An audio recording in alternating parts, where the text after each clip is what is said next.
Hello, in this video I'm going to show you how to adjust ringtone volume on Android 16.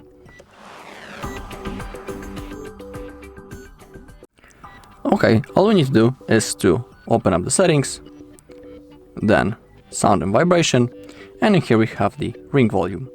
We can manually adjust its volume sound, or we also have the fastest way. We don't need to each time open the settings. We can simply click on our home screen volume up or down. Now click on those three dots, and in here also we have the ring, and in here we can also change it. Once you have selected the proper level, click on done to save. Alright, that's all in this video. Thank you all for watching. If you found this video helpful, please leave a like, comment and subscribe.